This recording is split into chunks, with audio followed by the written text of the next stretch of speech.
Hello again, friends and loyal Wolfpack members. Chaos Wolf here, and welcome back to the Wolfpack News Network, where we go and have a look at what's been happening around the universe of Elite Dangerous. Now, this week we're going to be taking a look at newsletter 140. First of all, a mysterious wreckage has been discovered. Commanders from across the galaxy have been flocking to the Pleiades sector AB-W B2-4 system after the discovery of what appears to be a wreckage of an unknown starship. Mass speculations on the potential origin of this wreckage has ensued. The scientific community, at time of writing, have yet to identify the source of this ship. We will keep you updated as this story unfolds. Now, I'm going to go off a little bit on this at the moment because I am convinced that myself that this is a Thargoid ship. And I am expecting that this is going to be a prelude to them coming back for revenge, so to speak. What am I talking about? You're going to have to wait because I am going to go and do a theory crafting video on this soon, so keep an eye out for that one. But as for now, let's move on to the Horizons highlights.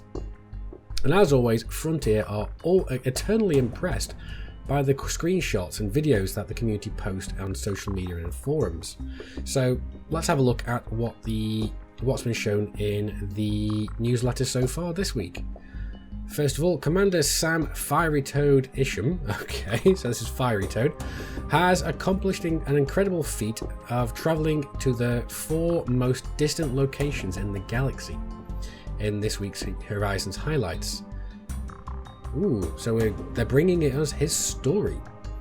He says, I had heard of Beagle Point and how far it was from Sol, and I thought to myself, can you go further? Commander Fiery Toad says, regarding the journey's preparation. Examining the galactic map, it became apparent that there were many stars just past Beagle Point. To get to the furthest reaches of the galaxy, he would need a bigger ship. I realised that my trusty Asp Explorer that had seen me right on so many a journey would not suffice. I turned to the Anaconda, and while it was a little better, it wasn't going to cut it.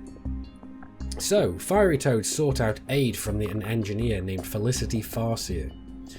After meeting her demands, her labours bore fruit, increasing the Anaconda's jump range to 50 light years on May 31st. Fiery Toad embarked on his mission. Several jumps out from Jameson Memorial on June 2nd, 3302. Fiery Toad arrived at oversea SG-Y D0. At 65,647.34 light years from Sol, it is the furthest known star from the home of humanity.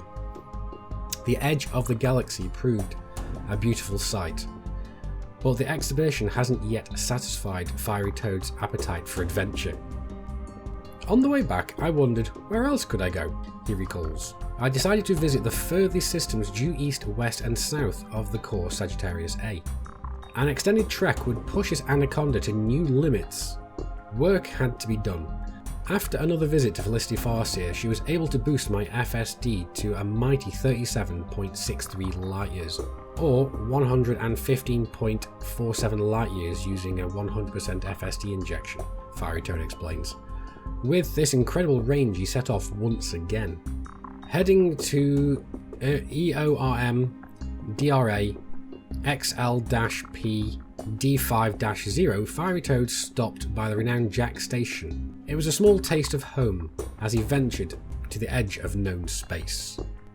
On August 2nd, 3302, Fiery Toad reached the EORM BRA KL-P D5-0, but stayed only briefly. Determined to see this exploration through, he returned to the core before heading south to Foy Thea QI-B D13-0, which he reached on August 16th, 3302. The final leg of Fiery Toad's journey would prove more challenging.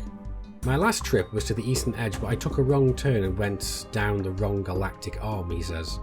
It was a little embarrassing, so after making a U-turn I headed to the correct direction. It wasn't all that bad, as I broke 1 million light years travelling, or 40% of the way to the Andromeda Galaxy. On August 31st, Fiery Toad reached the climax of his adventure, arriving at Phi Freya MI-B D13-0 and completing the 4 points of the galactic compass. When asked what was next on Fiery Toad's agenda, the answer was simple. I just have to get back to Jax and turn over 3,000 systems of cartographic data. I have 30k light years to go. I'll be there by dinner time. Congratulations, Commander Fiery Toad, we await your next adventure. So that was absolutely spectacular, and a lot further than most explorers would ever consider going. I tip my hat to you, Commander Fiery Toad. But anyway, let's move on with the news. The Order of the Shadow's Grand System Hunt. Order of the Shadow this week updated us that they've extended their exciting event. If you've encountered Earth-like worlds, water worlds, or worlds with an icy ring, you should get involved. Take a trip to the Jax Station region and see what Earth-likes you can find. For the full rules and regulations, check out their forum post. Link, as always, will be in the video description if I remember. Moving on, it's time to join Ed for his live streams this week. Frontier's resident live streaming Space Crusading biscuit loving community manager Ed will be coming live to you next week on Tuesday and Thursday from 7 PM BST. He'll be bringing you the best in combat training and exploration over on Frontier's YouTube channel, so be sure to tune in and catch a piece of the action. As always, link will be in the video description. Now let's move on to the Galnet Focus. First up, a pair of independent pilots by the names of Nothrak and Ihashvik, I believe they are pronounced, have discovered the remains of what appears to be a starship on the planet A9 of the Pleiades sector AB-W B2-4. The discovery has sent shockwaves throughout the galactic community, with many speculating that the wreck of this vessel is of non-human origin. The 80DD-D774-CE-2 faction has announced that its campaign to establish a new outpost in the Colonian Nebula has received an unqualified support of the galactic community. Hundreds of independent pilots responded to the appeal, resulting in a massive influx of deliveries to Jax Station, the organization's base of operations. The AEF Legion of LFT-133 has issued an appeal to the galactic community for help in compiling an order of gold. The organisation has also placed a kill order on all wanted ships operating in the system, to ensure that those delivering gold can do so safely. Pilots who deliver gold to Sullivan Dock and who help neutralise the agitators operating in the system will be rewarded handsomely. Technical personnel at New Dawn Station and the Seos system have announced a breakthrough in the ongoing fight against the technological plague.